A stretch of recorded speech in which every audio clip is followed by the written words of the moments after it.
kalian dalam keadaan sehat dan bahagia selalu ya. Nah, pada video kali ini kita bakal bahas apa sih? Oke, pada video kali ini kita akan membahas tentang perilaku konsumen dalam rangka memperoleh kepuasan dalam kegiatan berbelanja kebutuhan persemayangan pada saat menyambut Hari Raya Galungan. Jadi yuk simak videonya guys. Check it out! Ternyata, dalam mempelajari perilaku konsumen terdapat dua pendekatan yang umum digunakan, yaitu yang pertama adalah pendekatan kardinal dan yang kedua adalah pendekatan ordinal.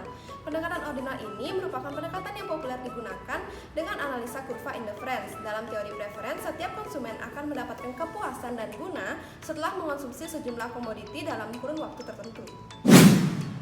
Tujuan konsumen dalam teori ini adalah memaksimumkan kepuasannya dengan sejumlah uang atau anggaran yang dimiliki. Dalam melakukan konsumsi, setiap konsumen mampu membedakan komoditi yang mereka pilih.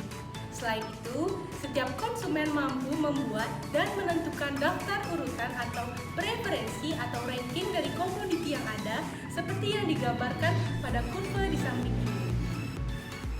Selanjutnya, kami menggunakan pendekatan atribut untuk menganalisis perilaku konsumen untuk mencapai kepuasan dalam kegiatan berbelanja kebutuhan persembahyangan pada saat menyambut Hari Raya Galungan. Nah, kami memilih kasus pembelian jajanan pelengkap yang biasanya digunakan dalam membuat Banten dalam pembahasan kali ini.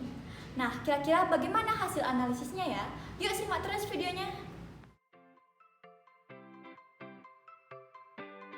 Selamat sore Bu. Selamat sore. Sebelumnya kami ada beberapa pertanyaan Bu terkait tugas dari mata kuliah kami. Apakah Ibu bersedia memberikan informasi? Silahkan. Dari yang pertama Bu. Iya, Tiang tuh membeli beberapa jenis kue, ada yang kecil dan juga kue-kue besar untuk Banten Kepura. Untuk kue kecilnya ya seperti maco, kaliadrem, kalau yang besar dike seperti bolu kukus dan apem untuk yang basah. Kalau untuk budget belanjanya itu kisaran 100.000.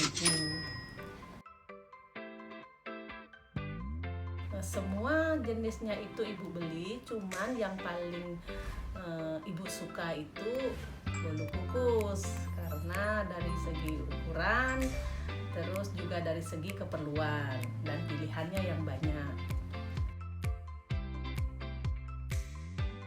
Iya, terpakai karena memang dari awal budgetnya dan perhitungannya sudah segitu.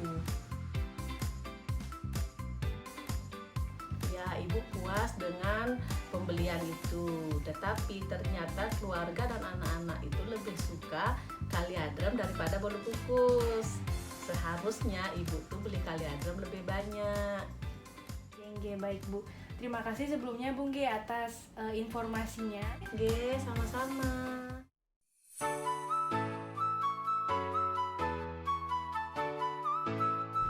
Oke guys, yuk sekarang kita masuk ke pembahasannya.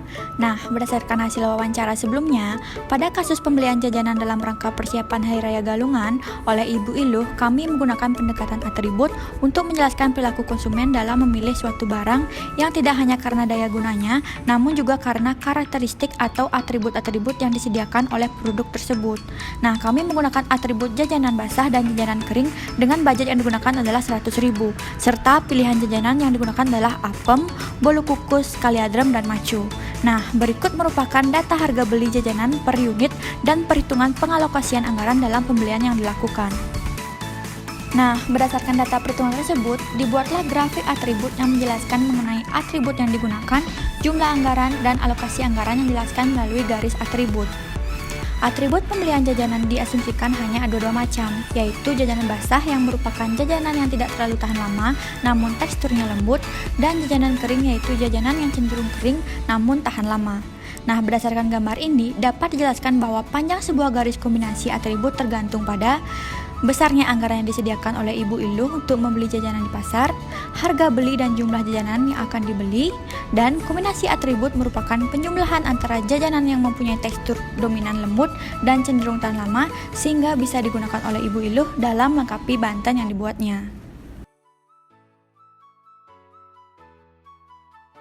Selanjutnya, dengan memperhatikan kendala anggaran dan membuat garis kombinasi atribut untuk masing-masing pilihan jajanan dan mengetahui besarnya sudut maupun panjangnya garis, maka dapat dibuat garis depan efisiensi. Garis depan efisiensi dibuat dengan menghubungkan ujung masing-masing garis atribut. Kurva yang menghubungkan semua ujung kombinasi garis atribut disebut dengan efisiensi frontier atau garis depan efisiensi. Pada kasus ini, garis kombinasi atribut kaliadram tidak ikut menjadi bagian dari garis depan efisiensi karena titik kaliadram terletak di bawah garis depan efisiensi bolu kukus dan maco. Bagi konsumen yang rasional tentunya tidak mungkin melakukan konsumsi pada titik kaliadram, sebab kepuasan yang diperoleh dari jajanan kaliadram dalam keadaan tertentu akan lebih rendah bila dibandingkan dengan kepuasan yang diperoleh dari jajanan bolu kukus maupun jajanan maco. Jika diamati kembali pada grafik ini, terdapat sebuah grafik kepuasan konsumen pada ujung garis atribut bolu kukus. Pendekatan atribut tidak berbeda dengan pendekatan indiferensi secara konvensional. Pendekatan atribut juga menggunakan konsep indifference map yang terdiri dari sejumlah kurva-kurva indifference konsumen. Setelah Ibu Ilo mengetahui indiferensi map dan efisiensi frontier yang dimilikinya, maka ia dapat menentukan jajanan manakah yang akan ia beli nantinya. Dengan mendasarkan pada asumsi rasionalitas, maka Ibu Ilo akan menentukan keputusan untuk membeli jajanan yang ditunjukkan oleh titik singgung antara efisiensi frontier dengan satu kurva indiferensinya, yakni Ibu Ilo memilih jajanan bolu kukus. Hal tersebut diperkuat pula pada saat wawancara, Ibu Ilo menyampaikan bahwa ia telah mencapai kepuasan saat membeli semua jenis pilihan jajanan yang ada dengan porsinya masing-masing. Namun Ibu Ilo mencapai kepuasan yang paling maksimal dengan membeli bolu kukus sebanyak 12 buah dengan total harga Rp36.000. Dalam cuplikan wawancara ini, Ibu Ilo juga menyampaikan bahwa beliau mengharapkan kepuasan yang lain yaitu jajanan kaliadram setelah membeli jajanan bolu kukus sebelumnya.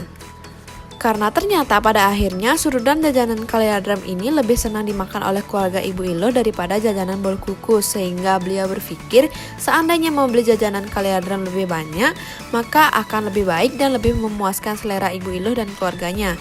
Kami menyimpulkan hal tersebut sebagai kepuasan bayangan. Berdasarkan data yang disampaikan Ibu Ilo, dengan cara yang sama kami membuat perhitungan dan diagram kepuasan bayangan sebagai berikut. Perhitungan kepuasan bayangan menunjukkan penambahan jumlah unit jajanan kaliadram yang dilakukan oleh Ibu Ilo. Selanjutnya, pada diagram kepuasan bayangan garis kombinasi, atribut bolu kukus tidak ikut menjadi bagian dari garis depan efisiensi karena titik bolu kukus terletak di bawah garis depan efisiensi apem dan kaliadram. Sehingga grafik kepuasan bayangan pembelian jajanan Ibu Ilo terletak pada titik kaliadram.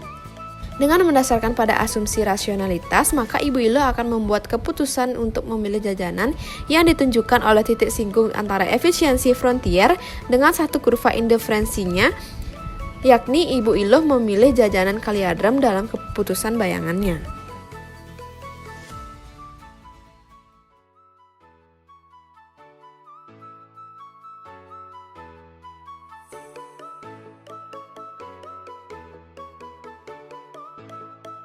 Nah, itu tadi pembahasan kami tentang analisis perilaku konsumen dalam rangka memperoleh kepuasan dalam kegiatan berbelanja kebutuhan persembahyangan pada saat menyambut Hari Raya Galungan dengan menggunakan pendekatan atribut.